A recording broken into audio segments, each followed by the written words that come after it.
السلام عليكم ورحمة الله.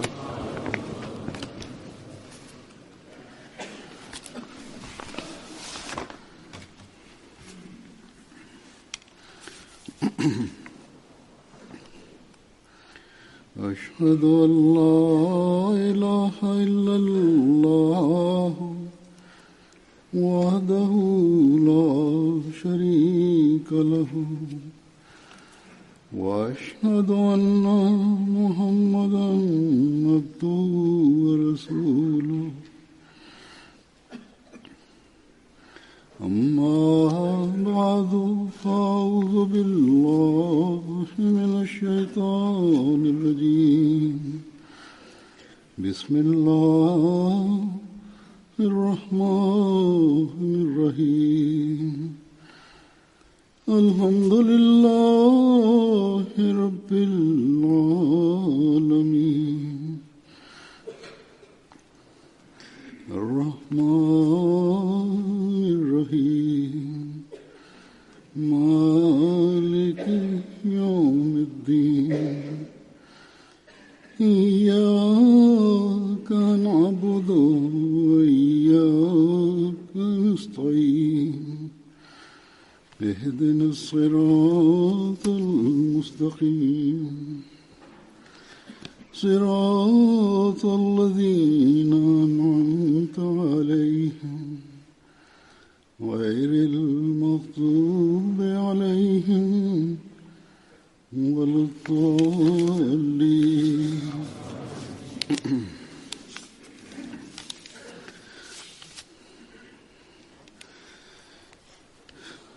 बारह रबीउल अव्वल का दिन वो दिन है. Pada tanggal 12 Rabiul Awal adalah hari ketika di dunia ini terlahir nur yang Allah Ta'ala sebut sebagai matahari yang bersinar, sirajam muniro. Wujud yang telah ditugaskan untuk memberikan cahaya rohani kepada dunia dan beliau telah mengembannya. Wujud yang ditugaskan untuk menegakkan kerajaan ilahi dan beliau telah melakukannya. Wujud yang telah ditugaskan untuk menghidupkan, untuk memberikan kehidupan rohani kepada mayat-mayat rohani dan telah beliau lakukan. Wujud yang telah ditugaskan untuk menyebarkan kedamaian dan beliau telah emban tugas tersebut. Wujud yang kepadanya Allah Ta'ala firmankan, wa ma arsalnaka illa rahmatan lil alamin, yakni kami telah mengutus engkau ke dunia ini sebagai rahmat.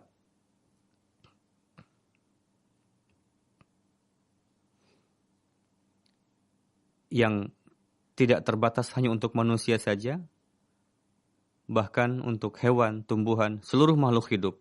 Engkau sebagai rahmat bagi seluruh alam. Tidak hanya untuk umat muslim saja, melainkan untuk non-muslim juga.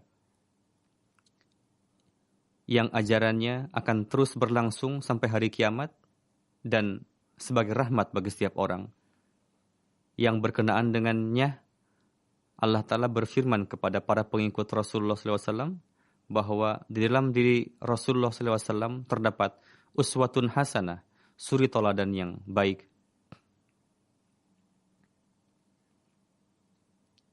Sebagaimana Allah Ta'ala berfirman, laqad kana lakum fi rasulillahi uswatun hasanah.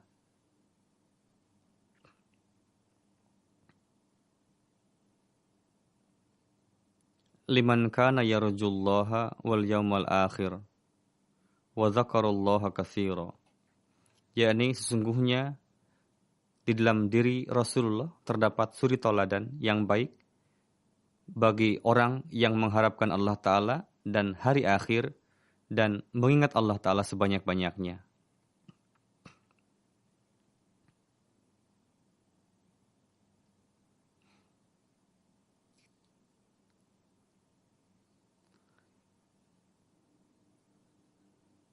tanpa berjalan di atas sunnah Rasulullah SAW, seorang muslim tidak akan dapat disebut sebagai muslim yang hakiki. Nabi kita Sallallahu Alaihi Wasallam telah menegakkan teladan di dalam penegakan tauhid, di dalam penegakan ibadah, di dalam penegakan akhlak yang luhur, dan menegakkan teladan di dalam hukukul ibad. Namun sangat disayangkan pada masa ini mayoritas muslim mereka mengklaim bahwa mereka mencintai Rasulullah SAW, namun amalan yang ditampilkan oleh mereka justru bertolak belakang dengan apa yang diajarkan oleh hadrat Rasulullah SAW dan apa yang diamalkan oleh beliau Sallallahu Alaihi Wasallam. Beliau Sallallahu Alaihi Wasallam datang ke dunia ini sebagai rahmat, sedangkan orang-orang Muslim pada saat ini, mereka yang mengklaim mereka mencintai Rasulullah SAW, pada hari ini, tanggal 12 Rabiul Awal, mereka merayakannya dengan gegap gempita. Alih-alih mereka berjanji dengan mengatakan, wahai Rasulullah Sallallahu Alaihi Wasallam, kami dengan berjalan di atas sunnah engkau, teladan engkau, kami akan menyebarkan rahmat ke dunia ini. Justru alih-alih demikian malah menciptakan kekisruhan di negeri-negeri muslim sendiri.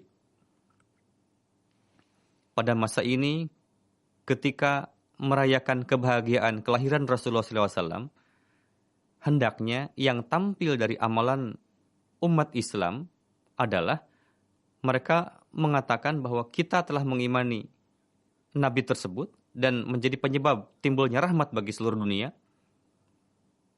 Seharusnya mereka itu menjadi teladan di dalam ketinggian ibadah mereka dan akhlak yang luhur mereka, sesuai dengan apa yang Rasulullah SAW perlihatkan. Dan sesuai dengan perintah Allah Ta'ala, mereka berjalan di atas sunnah Rasulullah SAW. Jadi pada hari ini,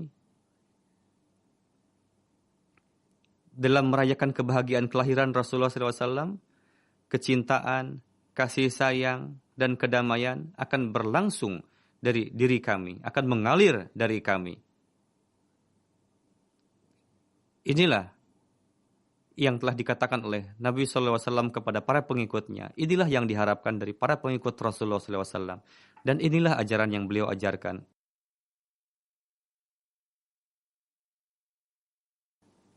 Yang sebaliknya justru yang tercipta adalah kekisruhan di negeri-negeri muslim. Bahkan non-muslim yang ada di dunia pun mereka merasa ketakutan dengan orang muslim pada saat ini. Bagaimana di Pakistan, fitnah dan kekisruhan dari satu tempat ke tempat lain. Di beberapa kota pada hari ini sampai-sampai telepon pun dipadamkan. Polisi berjaga di setiap pojok jalan. Apakah ini cara dalam merayakan kelahiran Rasulullah SAW yang membuat orang-orang ketakutan dibuatnya? Bagaimana pemerintah demi untuk menciptakan undang-undang, mereka menyudutkan jemaat Ahmadiyah demi di dalam menentang jemaat Ahmadiyah, itu menjadi kebiasaan mereka. Namun, pada hari ini, justru lebih dahsyat lagi penentangan mereka. Pada tanggal kelahiran Rasulullah SAW ini. Mereka dengan bangganya, mereka mengatakan kata kami tengah meninggikan kehormatan Rasulullah SAW. Beberapa hari yang lalu, di kota-kota di Pakistan, bagaimana perampasan justru malah membuat seluruh penduduk gelisah. Perdagangan dibuatnya merugi. Tidak ada pasien yang bisa pergi ke rumah sakit dibuatnya. Sekolah-sekolah ditutup. Bahkan toko-toko, pasar-pasar pun ditutup dibuatnya.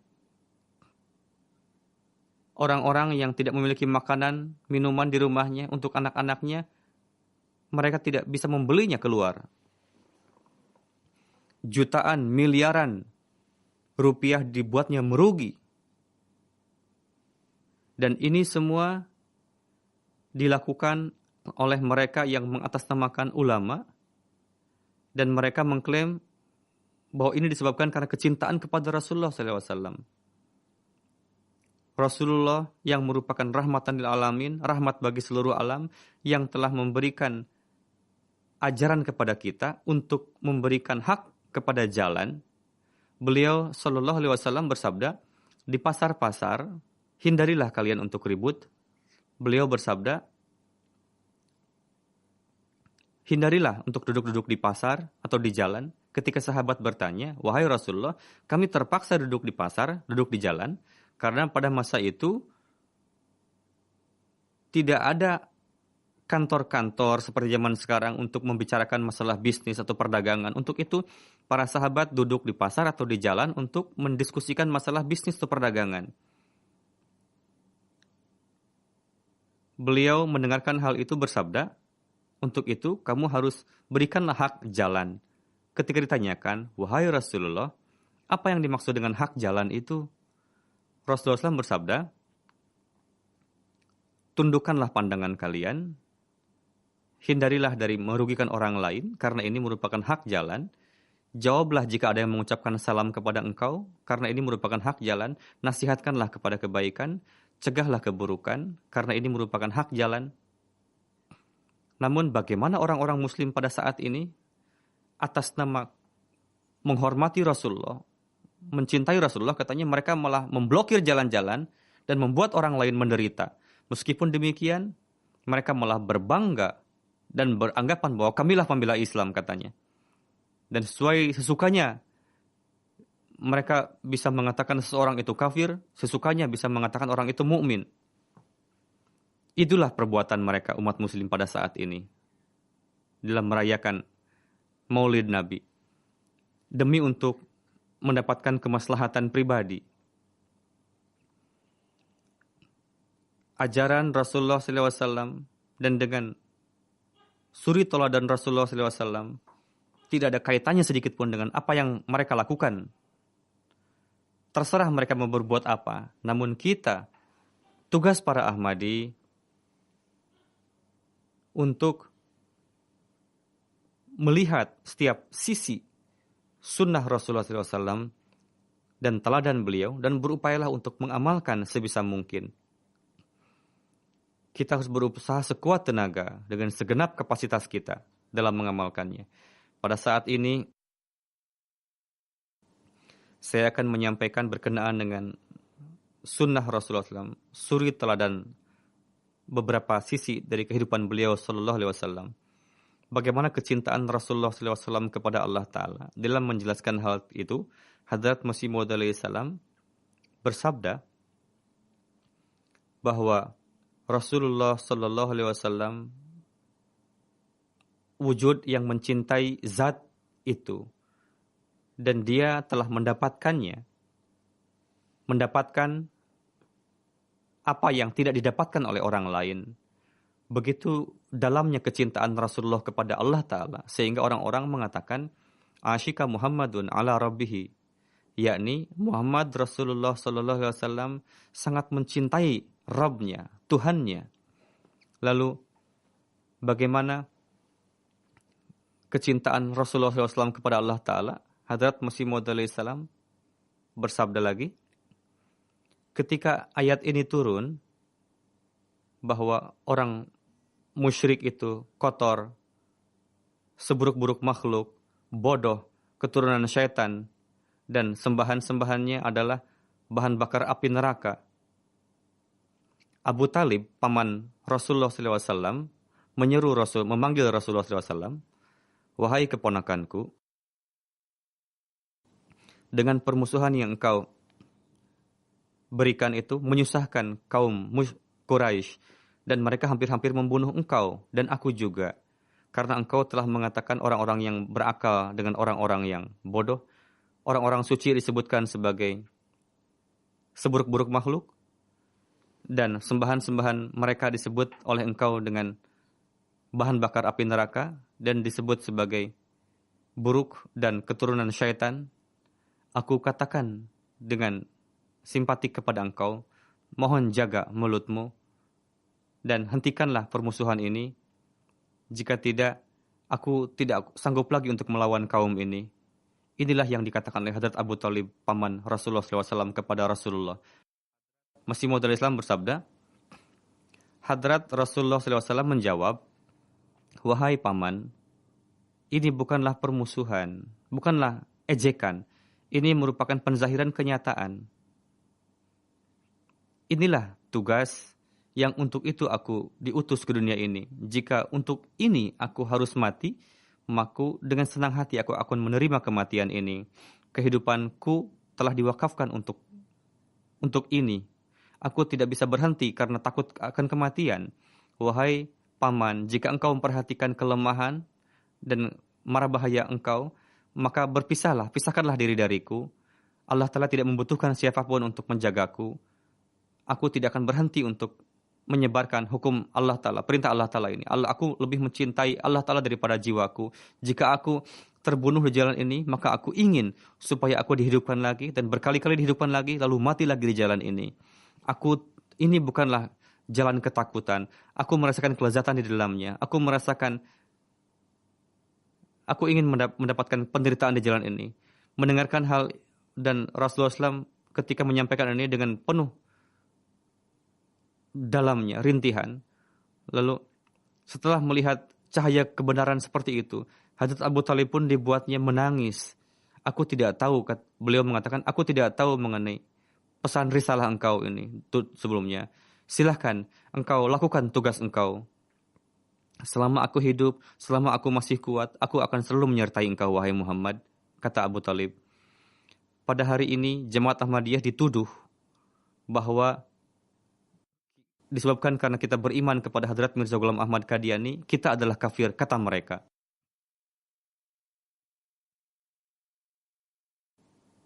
Riwayat yang telah saya jelaskan barusan, kita baca itu dalam sejarah. Namun,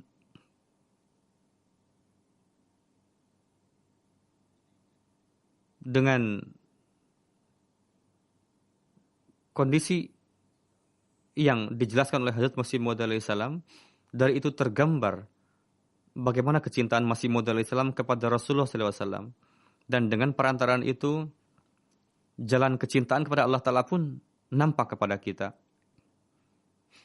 Apa yang beliau Sallallahu Alaihi Wasallam perlihatkan kepada kita, bahwa kecintaan kepada Rasulullah SAW nampak dari sisi Masih Maud alaihissalam. Hadrat Masih Maud alaihissalam bersabda,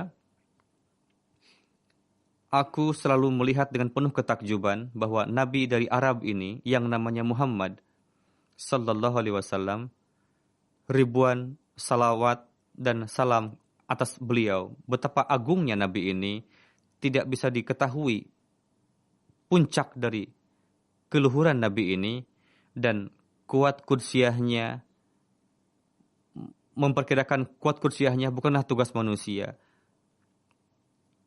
Dan martabatnya tidak bisa dikenali. Tauhid yang telah hilang dari dunia ini, dialah pahlawan yang telah membawanya kembali ke dunia ini.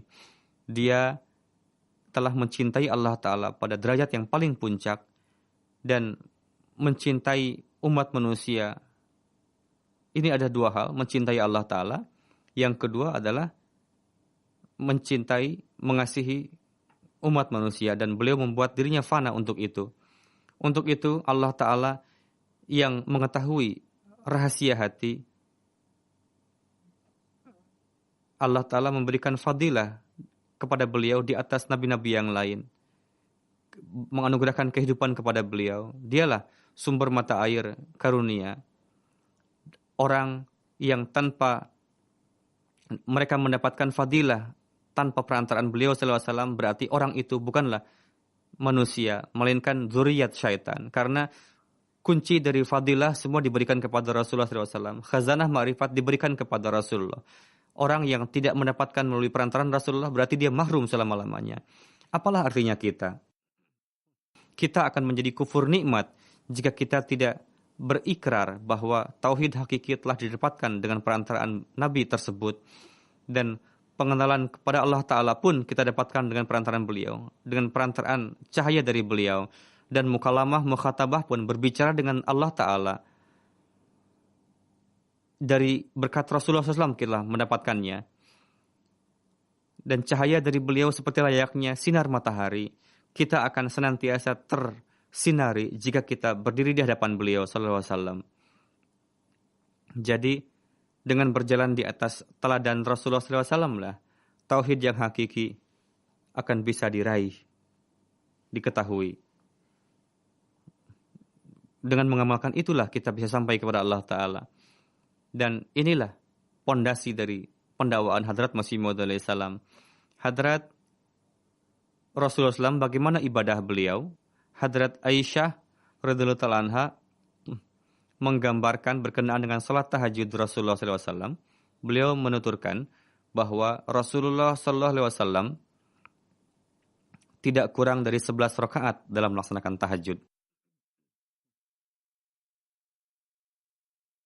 Begitu indahnya, begitu panjangnya salat tahajud beliau, sehingga janganlah bertanya mengenai panjangnya dan bagaimana indahnya salat beliau. Tidak bisa digambarkan dengan kata-kata keindahan salat beliau. Dalam satu riwayat, ada seorang sahabat melihat beliau tengah melaksanakan salat nafal sendiri. Sahabat tadi menuturkan, katanya, begitu meratapnya suara beliau ketika salat, khusyunya, sehingga dari dada beliau terdengar seperti suara penggilingan, mesin penggilingan. Atau dalam riwayat lain dikatakan seperti tulang yang sedang direbus. Suatu ketika diriwayatkan pernah beliau biasa bengkak kaki beliau karena lamanya salat beliau. Hadrat Aisyah menuturkan, suatu ketika saya bertanya kepada Hadrat Rasulullah, "Wahai Rasulullah, kenapa engkau begitu menyusahkan diri? Padahal Allah Ta'ala telah memaafkan dosa-dosa engkau baik yang lalu maupun yang akan datang." Rasulullah SAW bersabda, "Afala uhibbu an akuna abdan syakura?" Apakah tidak bolehkah aku menjadi hamba Allah Ta'ala yang bersyukur? Bagaimana standar ibadah Rasulullah SAW telah menciptakan revolusi, perubahan di dalam diri para sahabat Rasulullah SAW. Hadrat Masih Maud alaihissalam bersabda, "Saya katakan dengan lantang, bagaimanapun pekatnya permusuhan seseorang, apakah itu Kristen maupun Hindu Arya, ketika melihat bagaimana kondisi orang Arab sebelum datangnya Rasulullah SAW, dan mereka melihat perubahan orang Arab setelah diutusnya Rasulullah SAW ke negeri Arab, maka siapapun mereka akan siap untuk memberikan kesaksian akan kebenaran kenabian Rasulullah SAW. Al-Quran Majid menggambarkan orang Arab sebelum datangnya Rasulullah SAW, bagaimana kondisi mereka. Quran Majid, Quran Karim mengatakan bahwa menggambarkan yakuluna kama takulul an'am, yakni orang-orang Arab itu kalau makan seperti binatang. Itu yang Quran katakan mengenai kondisi orang Arab, kondisi kekufuran mereka pada saat itu. Lalu bagaimana kuat kudsiyah, pengaruh suci Rasulullah SAW telah menciptakan revolusi dalam diri orang Arab, sehingga kondisi mereka menjadi yabituna li rabbihim sujada wa qiyama. Quran menggambarkan sahabat Rasulullah SAW, mereka sujud dan berdiri di depan Allah Ta'ala, melewati siang, melewati malam. Bagaimana revolusi perubahan yang Rasulullah SAW ciptakan di dalam kalangan orang Arab. Hadrat Masih Maud alaihissalam bersabda, revolusi yang Rasulullah SAW ciptakan telah mengeluarkan dari lubang di bawah dan mengangkat kepada derajat ketinggian, maka setiap orang jika menyaksikan itu, mereka akan mengatakan betapa besarnya revolusi yang telah diciptakan oleh Rasulullah di kalangan orang Arab. Di dalam sejarah dunia manapun, di kaum manapun, tidak ada bandingannya di dunia ini. Ini bukan hanya dongeng belaka, ini merupakan kenyataan yang diakui kebenarannya oleh setiap zaman. Jadi kaum yang berjumpa dengan kaum akhirin yang berjumpa dengan kaum itu pun, ini merupakan tanggung jawab bagi kita semua, para Ahmadi, untuk mengikuti teladan Rasulullah SAW. Sebagaimana para sahabat meninggikan standar ibadah mereka, kita pun harus meninggikan standar ibadah kita. Dan jangan hanya menyibukkan diri dalam urusan duniawi saja kita. Badan-badan, nizam jemaat dalam hal ini, mereka memberikan laporan kepada saya bahwa anggota badan kami sudah mulai salat sekian persen, 40%, 50%, 60%. Sebelum 100% jemaat kita, Ahmadi kita, salat, beribadah, jangan sampai kita tenang dibuatnya. Dan tidak hanya nizam, setiap orang, para Ahmadi harus mengevaluasi diri mereka masing-masing. Kita berada dalam level mana? Kondisi apa yang sedang kita lalui? Lalu berkenaan dengan kejujuran dan kebenaran, bagaimana teladan Rasulullah SAW, musuh beliau yang sangat dalam pun, Nazar bin Harith, bagaimana kesaksiannya? Suatu ketika, para pemuka Quraisy berkumpul, ada Abu Jahal, ada Nazar bin Harith juga pada saat itu. Berkenaan dengan Rasulullah SAW, ada yang mengatakan bahwa kita gembar-gemborkan saja bahwa Muhammad ini adalah penyihir atau pendusta. Nazar bin Harith langsung keberatan, berdiri dengan mengatakan, wahai kaum Quraisy, masalah besar sedang ada yang kalian hadapi ini. Yang untuk melawannya tidak ada cara-cara licik yang bisa kalian tempuh. Muhammad ini masih muda. Sejak muda ada di antara kita, dan yang paling dicintai oleh orang-orang, yang paling jujur di antara kita, yang paling menjaga amanah di antara kita, Muhammad ini. Sekarang kita lihat dia sudah berambut putih, Muhammad ini. Pesan yang dia bawa oleh Muhammad ini, kamu katakan bahwa Muhammad ini penyihir.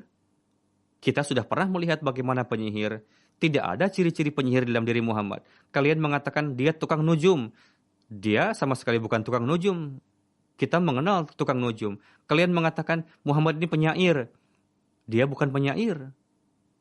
Kalian mengatakan dia gila. Tapi tanda-tanda orang gila tidak ada dalam diri Muhammad. Wahai kaum Quraisy, renungkanlah lebih dalam lagi. Kalian sedang berhadapan dengan perkara yang besar.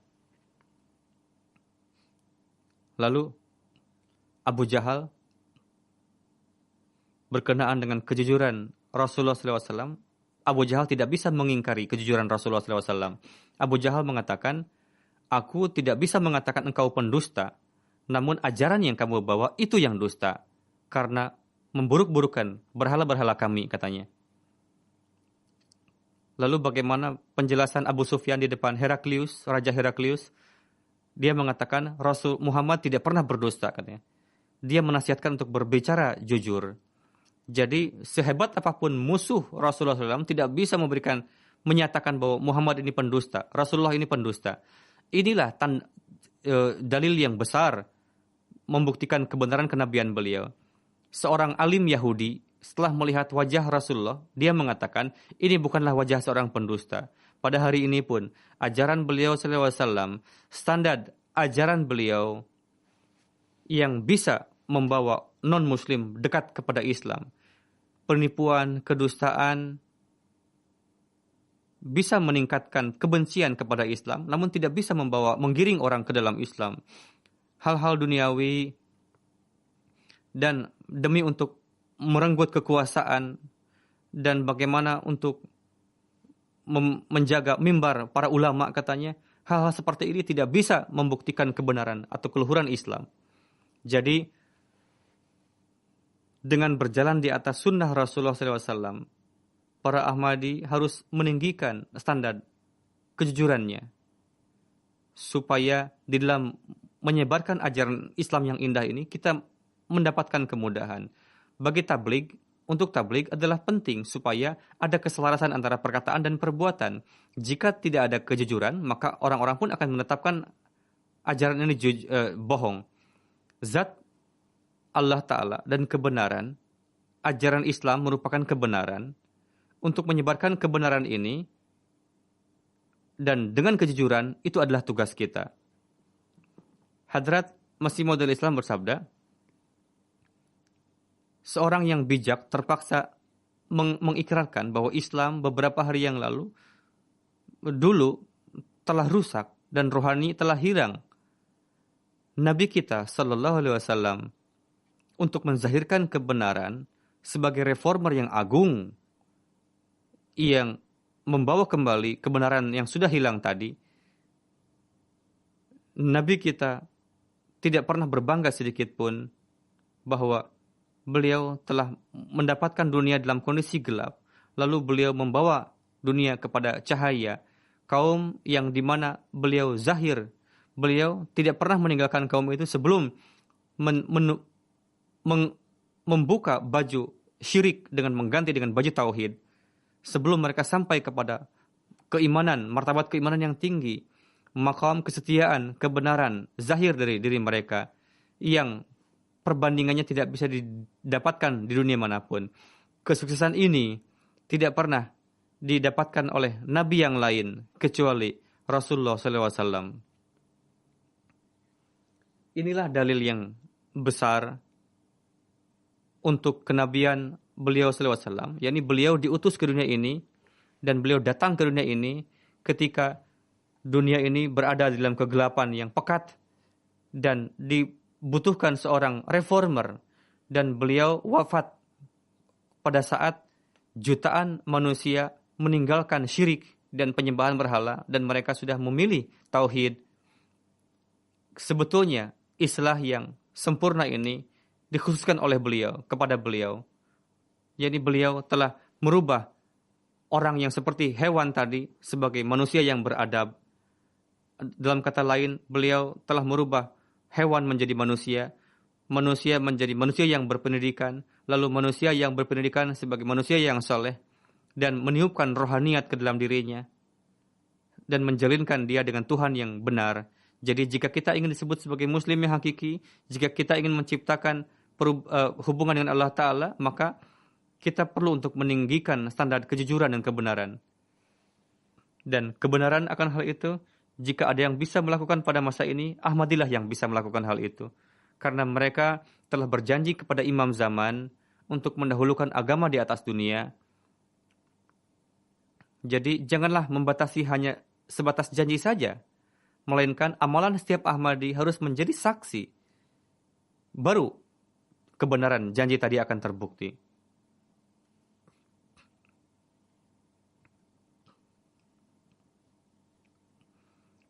Ada satu akhlak yang agung, yakni kerendahan hati. Atau bisa mengatakan, kerendahan hati telah menyentuh akhlak mulia Rasulullah SAW. Bagaimana kerendahan hati beliau SAW, Hadrat Aisyah menuturkan, tidak pernah terjadi ada di antara sahabat atau ahli bait yang memanggil beliau, lantas beliau tidak mengatakan labbaik. Tidak pernah terjadi. Hadrat Aisyah bersabda, untuk itulah Al-Quran Karim, Allah Ta'ala berfirman, innaka la'ala khuluqin azim. Yakni, engkau telah ditetapkan untuk akhlak yang agung. Hadrat Ali meriwayatkan, ketika beliau mengarahkan pandangan, maka beliau mengarah pandangan secara total. Pandangan beliau selalu tertuju ke bawah. Nampaknya pandangan beliau selalu tertuju ke bumi. Beliau senantiasa mengawali untuk mengucapkan salam kepada orang-orang. Beliau sallallahu alaihi wasallam, aku adalah pemimpin Bani Adam. Aku tidak berbangga diri. Pada hari kiamat, aku akan menjadi orang yang paling pertama memberikan syafaat. Dan syafaatku yang paling pertama diterima. Namun ini bukanlah hal yang patut dibanggakan. Dan pada hari kiamat, bendera pujian akan ada di tanganku. Namun ini bukanlah kebanggaan. Inilah kerendahan hatian yang luar biasa, yang sempurna dalam diri beliau. Hadrat Aqdas Masih Maud Islam bersabda, dengan ketakaburan, kesombongan, kita harus jauhi. Dan kita harus mengupayakan kerendahan hatian. Coba lihat, Hadrat Rasulullah SAW, pada hakikatnya beliau adalah yang paling mulia, yang paling agung. Bagaimana kerendahan hatian beliau sebagai contoh, sebagai teladan, dan itu ada dalam Quran Karim. Suatu ketika katanya ada seorang yang buta datang kepada Rasulullah SAW, biasa belajar Quran Syarif. Suatu ketika Rasulullah SAW sedang menerima tamu para pemuka Mekah, dan Rasulullah tengah berbincang dengan para pemuka itu. Karena sibuk berbincang dengan para tamu tadi dan terlambat, sehingga orang yang buta tadi pergi dari pulang. Ini hal yang sepele, yang biasa. Rasulullah SAW menurunkan ayat akan hal itu, yang mana hadrat Rasulullah langsung pergi kepada orang yang buta itu, lalu menggelar kain cadar beliau dan menundukkan di atasnya. Masih bersabda, sebetulnya adalah di dalam diri orang yang ada keagungan ilahi, pasti orang tersebut memiliki kerendahan hatian yang luar biasa. Karena dengan sifat Allah Ta'ala yang maha cukup, dia senantiasa teguh. Beliau bersabda, sebagaimana Allah Ta'ala menganugerahkan, jika Allah Ta'ala marah, maka jika ingin bisa menghancurkan alam semesta. Jadi hendaknya diingat dan amalkanlah ini. Bagaimana riwayat Rasulullah SAW, riwayat yang tidak pernah habis. Dalam setiap akhlak beliau memberikan teladan yang luar biasa, karena beliau merupakan guru yang agung dan guru dalam hal akhlak. Jika ada orang yang buruk yang datang menghampiri Rasulullah SAW perlakukan dengan baik orang tersebut. Hadrat Aisyah meriwayatkan, ada seseorang yang meminta izin untuk datang kepada Rasulullah SAW. Rasulullah melihat orang itu dan bersabda, orang ini adalah saudara yang buruk di rumahnya. Perlakuannya tidak baik kepada saudaranya. Dan dia adalah seorang anak yang buruk di dalam keluarganya, orang ini. Ketika orang itu datang ke hadapan Rasulullah SAW, namun Rasulullah SAW bersikap di hadapan orang itu memperlakukan dengan akhlak yang luhur, berbincang dengan akhlak yang luhur dengan orang itu. Meskipun anak itu anak orang yang buruk, memiliki akhlak yang banyak, yang akhlak yang buruk. Namun beliau SAW berbicara dengan baik, dengan sopan. Ketika orang itu pergi, Hadrat Aisyah bertanya, wahai Rasulullah, ketika Anda melihat orang itu, Anda membicarakan mengenai hal ini, mengenai orang itu. Namun ketika Anda berbincang dengan orang itu, Anda berbicara dengan penuh kerendahan hatian dan penuh kesopanan, perlakuan yang baik. Beliau bersabda, Aisyah, kapan kamu melihat engkau berbicara buruk kepada orang? Yakinlah, orang yang paling buruk pada hari kiamat di hadapan Allah Ta'ala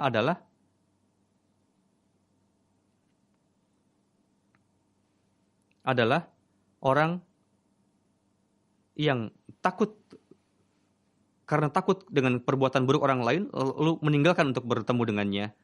Ketika ditanyakan kepada Rasulullah, wahai Rasulullah, bagaimana aku bisa tahu bahwa aku melakukan perbuatan yang baik atau yang buruk? Rasulullah SAW bersabda, ketika kamu mendengarkan dari tetangga kamu bahwa kamu ini baik, maka anggaplah, maka sikap kamu itu baik, amalan kamu itu baik. Jika kamu mendengar bahwa tetangga kamu mengatakan mengenai kamu itu buruk, maka anggap saja kamu ini buruk dan sikap kamu buruk. Jadi akhlak kita dalam berbagai hal perlu kita perhatikan, perlu memiliki akhlak yang baik. Inilah yang harus kita perhatikan sebagai Ahmadi, dan kekisruhan yang dialami oleh umat muslim pada saat ini karena mereka sudah degradasi akhlaknya. Mereka telah melupakan teladan Rasulullah SAW dan hanya mendakwakan di mulut saja. Dalam menjelaskan berkenaan dengan teladan yang sempurna Rasulullah SAW, Hadrat Masih Maud Islam bersabda, Hadrat Rasulullah SAW merupakan teladan dalam berbagai hal. Coba perhatikan kehidupan Rasulullah, bagaimana perlakuan beliau kepada para wanita, kepada para istri. Menurut saya adalah pengecut laki-laki yang berani melawan perempuan. Jika kalian menelaah kehidupan Rasulullah SAW, kalian akan mengetahui bagaimana beliau lembutnya, meskipun beliau memiliki ruh wibawa, namun jika ada orang wanita yang tua berdiri di hadapan beliau, beliau akan terus berdiri di hadapan wanita itu sebelum wanita tadi mengizinkan beliau untuk duduk. Beliau SAW biasa membeli barang dagangan sendiri. Suatu ketika beliau membeli sesuatu barang dagangan, sahabat bertanya, "Huzur, berikan kepada saya." Rasulullah bersabda, "Orang yang memiliki suatu benda, maka dialah yang harus mengangkatnya." Maksudnya bukanlah, Masih Muhammad bersabda, janganlah kalian menyimpulkan bahwa beliau biasa membawa kayu dan mengangkatnya sendiri. Dari riwayat ini maksudnya adalah inilah kesederhanaan dan kemuliaan beliau sallallahu alaihi wasallam. Dari itu dapat diketahui. Lalu Hadrat Masih Maud bersabda, Nabi kita sallallahu alaihi wasallam, coba perhatikan beliau. Dari sejak zaman kenabian beliau mendapatkan kezaliman selama 13 tahun dan 10 tahun beliau mendapatkan kekuasaan. Di dalam ada Yahudi, ada Kristen, ada penyembah berhala, ada Majusi dan lain-lain yang pekerjaan mereka menyembah berhala.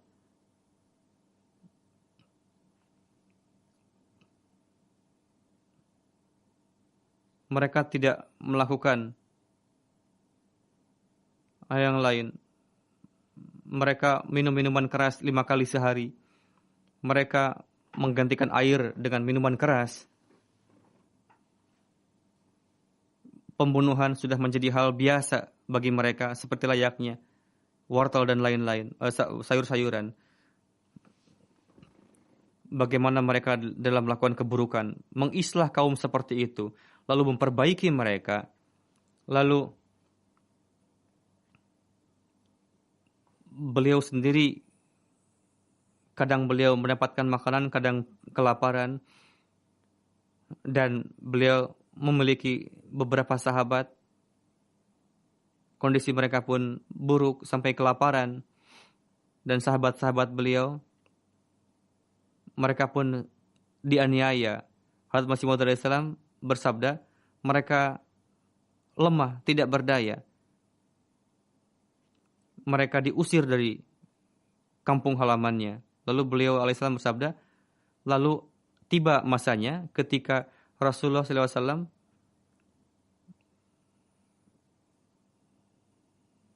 memiliki kekuasaan,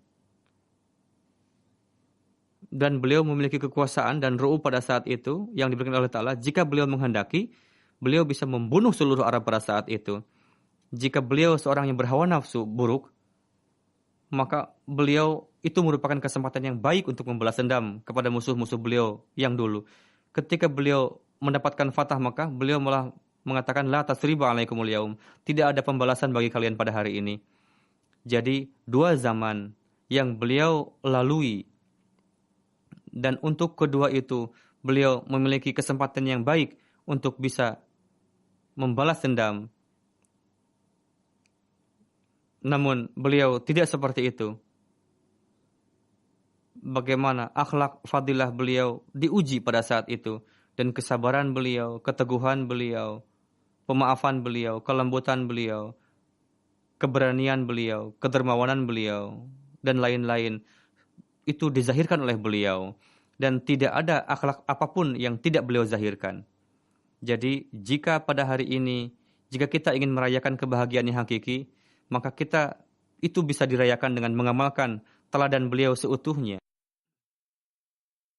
Ibadah kita, keyakinan kita kepada tauhid, dan meninggikan akhlak mulia. Jika itu tidak ada, maka tidak ada bedanya antara kita para Ahmadi dengan orang gair kalau begitu. Orang-orang yang terpecah belah dan berada di belakang leader atau para ulama yang berusaha untuk demi kemaslahatan pribadi, lantas kita tidak akan ada bedanya dengan mereka. Tuntutan baiat kepada Masih Maud alaihissalam adalah dalam setiap pekerjaan kita harus memperhatikan teladan Rasulullah SAW. Semoga kita diberikan taufik untuk itu. Berkenaan dengan ketinggian Rasulullah SAW, Hadrat Masih Maud Islam bersabda, dialah manusia yang paling sempurna dan yang paling lengkap, dan Nabi yang paling sempurna. Dia datang dengan keberkatan yang sempurna, yang karena hasyar yang pertama, sehingga kiamat pertama sudah zahir, yakni karena perubahan rohani, terciptalah kiamat di dunia ini, yang tadinya sudah mati rohani menjadi hidup lagi. Nabi yang penuh berkat, khatamul anbiya, khatamul asfiya, khatamul mursalin, fakhrun nabiyyin, Hadrat Muhammad Mustafa sallallahu alaihi wasallam. Wahai Tuhan, turunkanlah rahmat dan salawat kepada Nabi yang ini, yang tidak pernah Engkau turunkan kepada siapapun di dunia ini. Jika Nabi agung ini tidak datang ke dunia ini, maka nabi-nabi kecil yang telah turun ke dunia ini, seperti Yunus, Ayub, Isa, Ibnu Almas, Maryam, Yahya, Zakaria, dan lain-lain, kita tidak punya dalil berkenaan dengan kebenaran mereka. Meskipun mereka semuanya adalah kekasih Engkau dan wujud suci. Ini merupakan ihsan Rasulullah SAW, sehingga orang-orang tadi dianggap soleh di dunia ini. Allahumma sholli ala Muhammad wa barik alaihi wa akhiru da'wana alhamdulillahi rabbil alamin. Setelah salat Jumat ini saya akan memimpin salat jenazah gaib. Mukarram Sister Ghani Sahibah dari Amerika, beliau di Philadelphia pada tanggal 20 November. Beliau wafat pada usia 83. Innalillahi wa inna ilaihi raji'un. Amir Sahib Amerika menulis bahwa pada tahun 61 beliau baiat pada usia 26. Dari sisi pekerjaan beliau adalah seorang guru. Pada tahun 76 beliau datang ke Rabwah untuk jalsah, dan beliau menceritakan peristiwa di sana dan mulakat dengan huzur ketiga. Selama 15 tahun beliau sebagai sadar lajnah Amerika mendapatkan taufik. Beliau bekerja dengan penuh kegigihan dan beliau menyampaikan lajnah Amerika kepada satu level, dan sebagai sadar lajnah Amerika juga beliau selain salat 5 waktu, beliau sangat memperhatikan salat tahajud dan beliau berupaya keras untuk kemajuan jemaat. Beliau sangat berhasrat untuk menyelesaikan pembangunan Masjid Philadelphia, dan untuk itu beliau berupaya. Insyaallah ta'ala akan selesai. Amir Sahib menulis, ketua cabang mengatakan, sebagai ketua cabang, beliau almarhum sangat sering bekerja sama dengan saya. Sadar Sahib mengatakan, 2 bulan yang lalu ketika saya mengetahui bahwa beliau kanker, seminggu sebelumnya saya pergi ke tempat beliau. Beliau mengatakan, dengarkanlah wasiat saya. Dokter mengatakan 40 hari lagi, katanya, hanya beberapa hari lagi kamu harus memimpin salat jenazah. Janganlah tunggu sampai lebih dari 3 hari. Kain kafan sudah diaturkan dari Philadelphia. Di rumah tidak ada anak beliau, tidak ada Ahmadi, tidak ada Muslim di rumah beliau, tapi beliau memiliki perlakuan yang baik dengan keluarga beliau yang non Muslim. Sadar lajnah Amerika menulis, beliau dibesarkan di keluarga Kristen. Pada umur 15 tahun beliau merasa ragu berkenaan dengan penyaliban Hadrat Isa alaihissalam. Lalu beliau mencari agama yang benar. Dalam harapan seperti itu, beliau menelaah Katolik, lalu agama lain, Hindu, Buddha, lalu Kristen, beliau telaah. Beliau mendapatkan ilmu yang dalam mengenai setiap agama, namun beliau tidak dapat puas dengan apa yang beliau telaah. Dalam kondisi seperti itu, ada seorang kawan beliau yang telah menerima Islam memberikan pamflet kepada beliau yang tertulis bahwa Hadrat Isa tidak wafat di tiang salib. Melihat pamflet tersebut, beliau langsung menangis. Beliau mengatakan bahwa saya terasa hidup lagi sekarang, katanya. Saya merasa satu bagian hidup saya, tubuh saya sudah mati. Dan sekarang saya mendapatkan jawaban setiap pertanyaan saya. Lalu beliau pergi ke masjid. Beliau membeli berbagai macam buku, lalu menelaahnya. Pada akhirnya beliau di Philadelphia baiat. Lalu beliau sampai nafas terakhir di sana. Itulah pamflet yang tertulis di dalamnya, Hadrat Isa alaihissalam tidak wafat di tiang salib, yang menjadi penyebab membawaku ke dalam Islam. Sebagai Ahmadi, beliau menempuh hidup selama 54 tahun. Beliau memiliki kesetiaan dan ketaatan kepada khilafat, dan beliau telah memberikan contoh yang baik dalam hal itu. Huzur keempat, rahmatullah alaih, pada masa beliau sebagai sadar lajnah selama 15 tahun. Lalu beliau sebagai musyawarat komite di American Desk.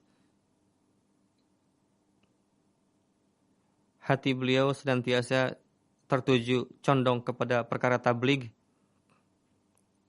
Beliau karena berasal dari keluarga Kristen, untuk itu beliau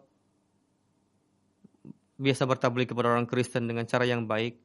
Banyak sekali orang yang baiat dengan perantaraan beliau, dan menjadi banyak beliau senantiasa menasihatkan untuk bersikap simpatik. Setelah safar ke Ghana, Nigeria, beliau dikenal sebagai anti Salman Ghani. Di Jemaat Amerika, beliau dikenal sebagai wanita yang saleh, yang suci.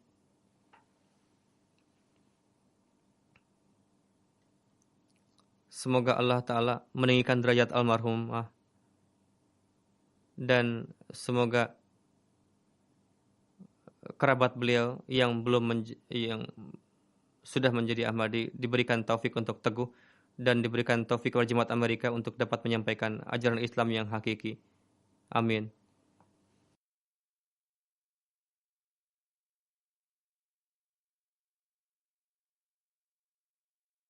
Alhamdulillah, nahmaduhu wa nasta'inuhu wa nastaghfiruhu. ونؤمن به ونتوكل عليه ونعوذ بالله من شرور أنفسنا ومن سيئات أعمالنا من يهده الله فلا مضل له ومن يضلل فلا هادي له ونشهد أن لا إله إلا الله ونشهد أن محمدا عبده ورسوله عباد الله رحمكم الله إن الله يأمر بالعدل والإحسان وإيتاء ذي القربى وينهى عن الفحشاء والمنكر والبغي يعظكم لعلكم تذكرون اذكروا الله يذكركم وادعوه يستجب لكم ولذكر الله أكبر.